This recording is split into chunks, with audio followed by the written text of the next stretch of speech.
Welcome back to our coding session. Today we are diving into some awesome data visualization techniques using Seaborn and Matplotlib. Get ready to level up your plotting game with count plots, distribution plots, bar plots. Let's dive in. Alright, let's start with a count plot. First of all, we have to install the necessary libraries if you have not installed on your laptop. So please do install using pip install and the particular library name. So as I have already installed in the starting, in the starting sessions, so I'm not installing it again, and actually I have already imported in the starting itself, as you can see here. So there is no need of importing again. uh, and also I have also loaded the data set. If you have not loaded the data set, then please do load the data set also. Next, proceed the further steps.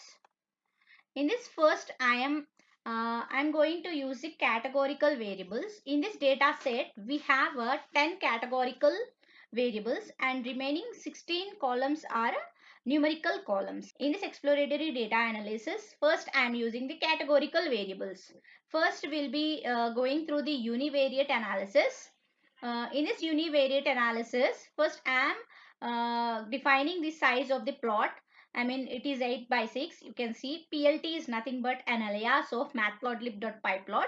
So here this figure is used to set the size of this plot. Okay. Next, count plot.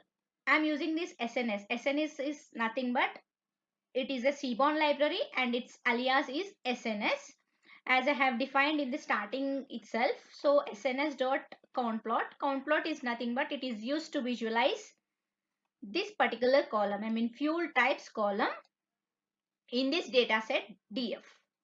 And I'm giving the palette. Palette is nothing but the color, and its palette is nothing but Mako.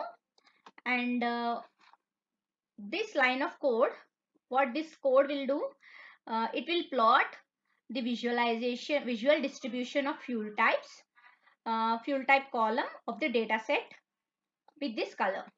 And next, plt.x label. X label is nothing but the X label, this X axis label, fuel type, and its font size I have given is 15. As you can see, fuel types is displayed here. Plt.show is nothing but it is used to display the plot that I have created. Okay, let's run this. You can see there are more number of gas cars are available in this data set when compared to the diesel. It's about 185, around 180 to 190, I think so. In this 205 data set, we have already seen. One second. You can see here 185 are gas type and 185 are gas type, and remaining 20 are diesel type. So this is how you can visualize this particular fuel type column using this count plot. Likewise, we can also view the door number using this count plot. Here the door number has a two types of unique values, that is 2 and 4. We can see the cars having 4 number of doors are higher when compared to the cars which are having only 2 doors. Okay, here you can see. And X label I have given as the door numbers itself, and its font size is 15. Plt.show is nothing but it is used to display the plot. Next, the same way I am using this count plot to view the distribution of car body of this particular data set, and the palette also same like before. And X label is nothing but the label of the column name I am giving, and its font size is nothing but it's 15. You can see here. Here you can see there are more number of sedan cars in this data set, and and very less number of convertible cars are available in this data set. Uh, First place goes to sedan cars, then hatchback cars, then third place goes to wagon, and fourth hardtop, and last and the least number of convertible cars, car body types are convertible. Very high number of cars are sedan cars. Okay. Next, the same way I am viewing the drive wheels. Here we can see there are three types of drive wheels available in this data set, that are FWD, RWD, 4WD. And FWD are having maximum number of cars. Next, I am plotting this engine location also. Uh, we can see front engines are more. There are 200 cars are of front engine, and very less, about 5 or 3, I think so. 3 are rare, backside engine cars are there in this data set. The same way I'm plotting these cylinder number. We can see there are 7 types of cylinder numbers in this data set. The maximum number of cylinder numbers are 4, and the very least number are 3 cylinders. 3 and 12 are very least, and high are very high number of cylinder numbers are 4. The same way I'm plotting the engine type also. Here you can see there are 7 types of engine types are available in this data set. OHC engine type has a very high number of cars, and when compared to EV, these are the very least engine type cars in our data set, and OHC engine type cars are very high in amount.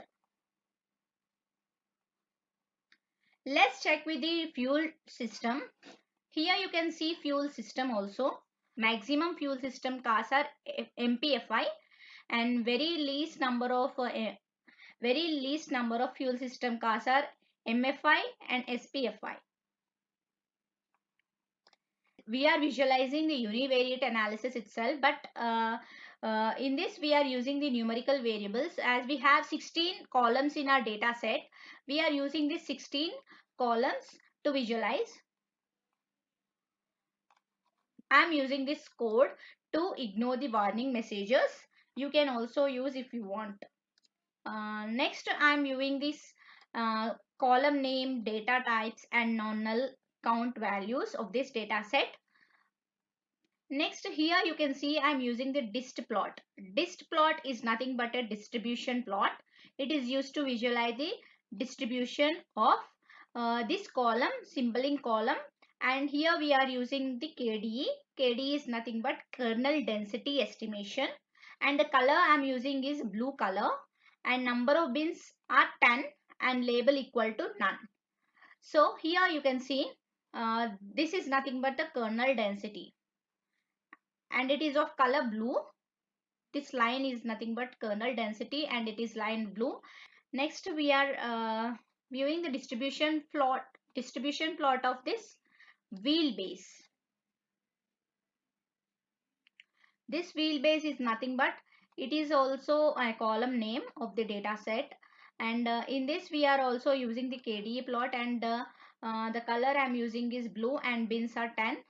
Here you can see ax dot grid. As I have given this, as I am storing this distribution plot into the ax variable, and I'm defining, I'm using this ax and defining a grid. I'm changing the grid. Actually the grid will appear like this. If you want to change the grid type, you can also change using this line style. Here I'm using this dash dash, and the alpha equal to 0.7, because if you want to increase the increase the brightness of this line with line style, you can increase it or you can decrease it using this alpha. And plt dot show is nothing but, it is used to display the plot that I have created. So here also you can see KDA is true, means this this line is nothing but this Symmetrical line is nothing but it is a KDA plot, kernel density estimator. The same way I am using this distplot, distribution plot for the car width, and I'm also using this KD as true. And same here you can see the bins are 10 and car width. There are maximum number of car width in between 65 to uh, 67.5. In between there are a maximum number of cars available, like you can see here, um, around 62 to 67.5 we can find a very high number of card width types.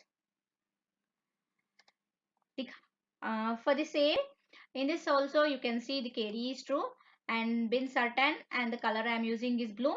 Here you can see the car height, uh, the, the car height, maximum car height will be in the range of 52 to 57.5. There is a very high amount of 55 height cars. Okay. Next, curve weight. In this curve weight, I'm also using the same code to visualize the curve weight. Here you can see between the range of 2005 to 2000, here we can see there are more number of curve weight, I mean very high number of curve weight cars are there in this. Here also I'm using the same plot, distribution plot for the curve weight column, and I'm using the kernel density, and number of bins I'm taking is 10 and the color is blue, as you can see here, to visualize this curve weight. The same way I'm visualizing for engine size also. Here you can see engine size and KD is also true, color is blue and 10 bins. We can find a very high amount of engine size at 100 to 150 we can find. Here bore ratio is nothing but the diameter of engine cylinder relative to its stroke, influencing engine efficiency and performance. Okay. uh, as we have seen this engine size is nothing but the volume of the engine measured in cubic inches or liters, which correlates with power and performance. Okay. Here you can see it is correlation between the power and the performance, and it is between 100 to 150 we can find more. And the same way the bore ratio, the diameter bore ratio is nothing but diameter of engine cylinder relative to its stroke, influencing engine's efficiency and performance. This is a plot of KDA plot of this bore ratio, and we can also see the distribution plot of the stroke. Here also I am using the KD equal to true. This stroke column is nothing but it is the length of the piston stroke in the engine, affecting power output and fuel consumption. Stroke is nothing but length of the piston stroke in the engine, affecting power output and fuel consumption. 3 to 3.8 we can find very high number of strokes are available in this data set. Comparison ratio also we can see. I'm using the same distribution plot for the comparison ratio. Comparison ratio is nothing but it's a ratio of cylinder's volume when the piston is at the bottom of its stroke to when it's at the top, impacting engine efficiency and performance. So here we can find there is a high number of, I mean between 10, between 5 to 10 we can find a symmetric curve for this comparison ratio.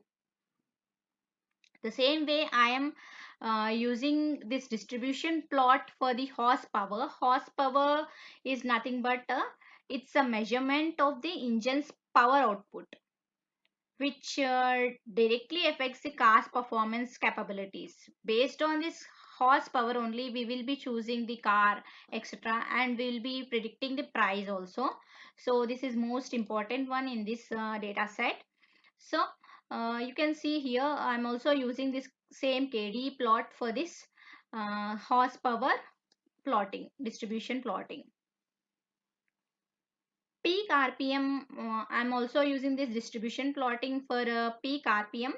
Peak RPM is nothing but engine's maximum revolution per minute. Engine's maximum revolution per minute. RPM is nothing but revolution per minute, and it indicates a peak power output.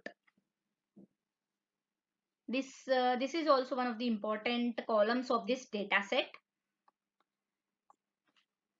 Next, city MPG. City MPG also, it is nothing but MPG is nothing but miles per gallon, as we know. The estimated miles per gallon the car achieves in the city driving conditions. Okay. And highway MPG is nothing but MPG, as we know, miles per gallon. This estimates the car achieves in highway condition. On highway how it performs, and on city how it performs. That is the use of this city MPG and highway MPG. Last is price column. This price column is nothing but it is a target variable of this data set.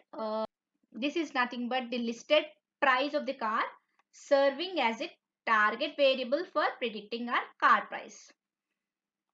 This is the main important column of our data set, as we can say.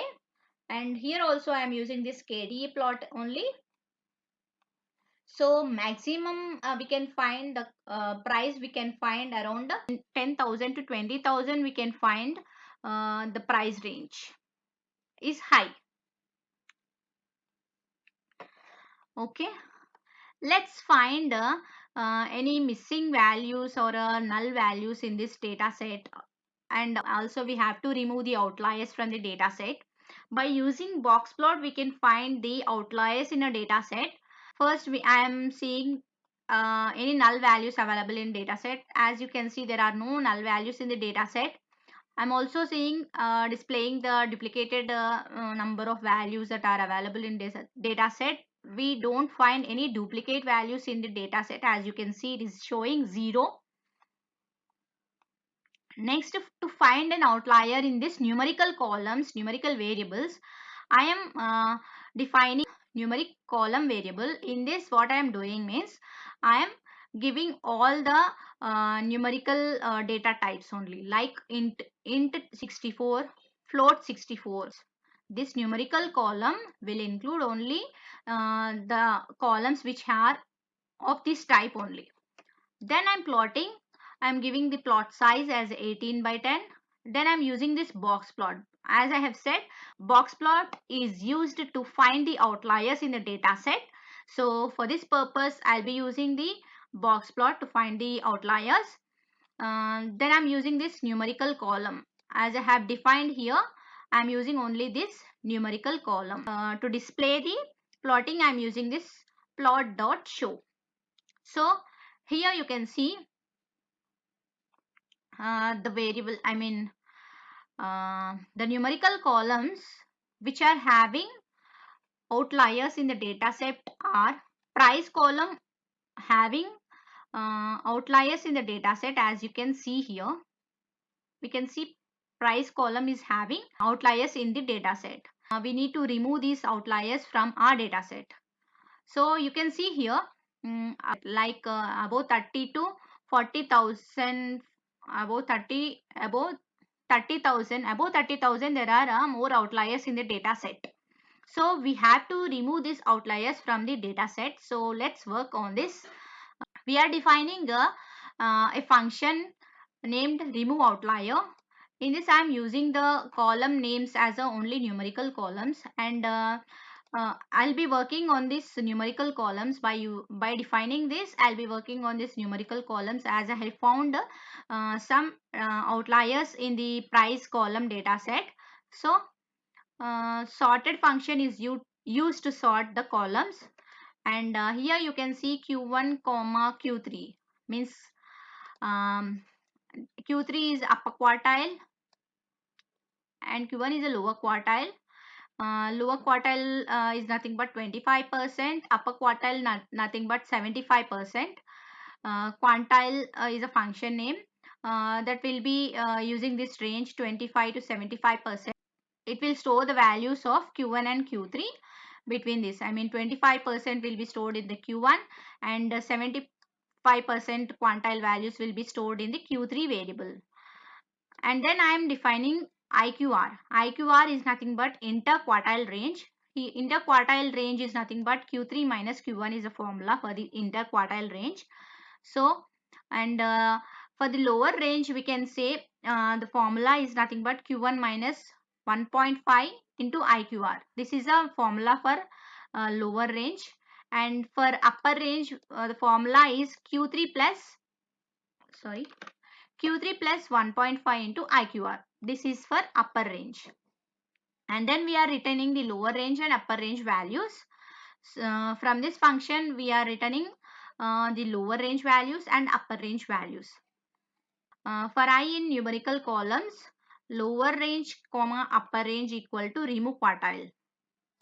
I mean here this function is nothing but it will call this function. It will call this function. Then after that, I am using this snippet of code.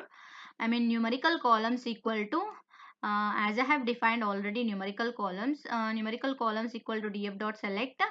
Again I am checking whether it is showing any outliers in the dataset or not, because by using this function, by using this remove outlier function, and by making changes to the dataset by using this snippet of code, like I have already changed it using, I mean if it is containing outliers, then it will be, I mean it will remove that outliers from the data set and it will store in this particular data frame permanently after finding the upper range outliers. And also likewise it is also making changes in the lower range outliers also. Then we can see we can see here there are no outliers in the upper range also, as well as there is no outliers in the lower range. Before that, we find some outliers in the lower range as well as also in the upper range as well. That's why we use this snippet of code to check the outliers and to remove the outliers from the data set. Now you can see there is no errors or no outliers in the data set. It is neat and clean. Next, let's plot a compression ratio. Here we are using this compression ratio. It is nothing but a ratio of the cylinder's volume when the piston is at the bottom of its stroke. Here you can see there are no outliers in this data set. Next, I am defining the bivariate analysis. We'll be talking about this bivariate in the next session. As it is too long. I'll get back to you about this code in the next session. So till then, if you like this video, please do hit the subscribe button, share this code with your friends. Please give me a thumbs up and don't forget to subscribe to my channel. Stay tuned and happy learning, happy coding. Thank you.